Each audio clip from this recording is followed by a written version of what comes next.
So if you didn't hear about it, Owen Farrell's appeal happened today for his red card at the weekend. And what do you think happened? Do you think that maybe the ban got halved? Do you think they made an example of him and gave him a big ban that means he misses the World Cup pool stages? Could have been either of those things, but I don't think anyone saw it being a 0-game ban. The red card overturned. Owen Farrell is available to play for England this weekend. Huge reaction to this, so make sure you drop a comment down below. It's quite frankly utterly ridiculous. It doesn't make any sense to me whatsoever, despite the explanation, which we'll get into in the video, that the independent panel have given for the reasons for it. So loads to get into with this video. Like the video as well, and if you can subscribe to the channel, then I really, really appreciate that one. But let's get into it. So I was sitting at work today and the email popped into my inbox of the result of Owen Farrell's disciplinary, and I was reading it and I was reading through it and slowly grew to the realization of no games missed for Owen Farrell. And it is inexplicable, unbelievable, really. I'm going to get into the explanation why. I'm going to get into the fallout of this as well, and why I think people are rightly pretty irritated by it for a lot of different reasons. And I don't think even this is really like an anti-Owen Farrell thing or a, country versus country thing. This is about what World Rugby is trying to do and make the game safer, and then this just flies in the face of that. So firstly, credit to the RFU's legal team, because even though I think we can all agree that the decision seems fairly scandalous, they've done their jobs, and blimey, have they done them well to get him off completely. But this is the ruling from the committee. This is probably what I think is the key section of what they said. So the committee determined, when applying World Rugby's head contact process, I'll get onto that in a minute, that mitigation should be applied to the high degree of danger found by the foul play review officer. The committee found that a late change in dynamics due to England's number 2, that's Jamie George, his interaction in the contact area brought about a sudden and significant change in direction from the ball carrier. In the committee's opinion, this mitigation was sufficient to bring the player's act of foul play below the red card threshold. So that's what the committee have said, and they mentioned there the head contact process.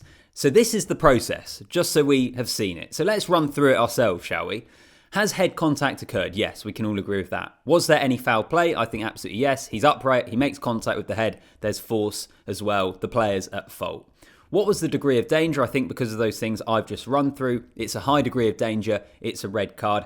And they've then found that there's mitigation because Jamie George, and I had to go back and look at the replays of this. There are a few people pointing out that they always felt like Jamie George was impacting the tackle and therefore it could be enough mitigation. I just don't see it. Jamie George does come in to view. He does grapple towards Taine Basham. Basham kind of fends him off, maybe alters his course slightly. I don't see that as enough. It doesn't make sense for me for that to be enough mitigation for this to be dropped from a red card down to a yellow card because of the things I've mentioned already. Owen Farrell's still upright. There's contact to the head. It's forceful.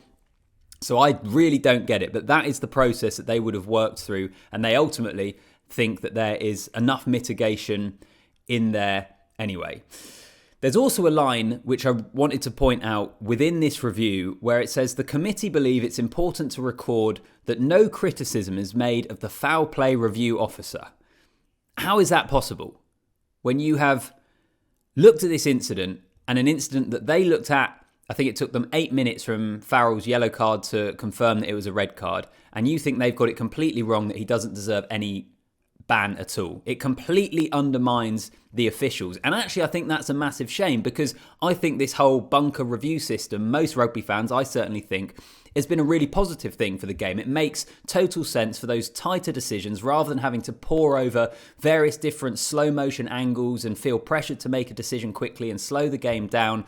It gives them time to look at it independently and come to what you would think on this occasion was the correct decision. So for that to then be overturned, I think is a massive, massive kick in the teeth to that as well. When I was looking at this, and we kind of had similar with Johnny Sexton, there are obviously different cases for what Sexton got punished for and what Farrell has been punished for. But on both cases, the players have got off lightly. Whatever you expected that punishment to be, they've got off very, very lightly. Could there be any part of this that they want those best players at the World Cup? And it's a bit of a conspiracy theory, and I don't probably even believe that, but it's one of the only things I can think of for this to start to make sense. I don't know, you can let me know what you think in the comments down below. We then get onto the welfare part of this, which many people all over social media are pointing towards, that World Rugby is wanting to make the game safer. Head contact is something that has to be ruled out, and therefore players need to be punished to be able to change their actions. I mean, this again flies completely in the face of this. And I actually think World Rugby, and I believe they're able to do this, World Rugby need to appeal this decision. And we don't get the full written review, I don't believe. I'm not sure that's something the Six Nations, because this went through a Six Nations panel, because of the way rugby's structured, doesn't really matter.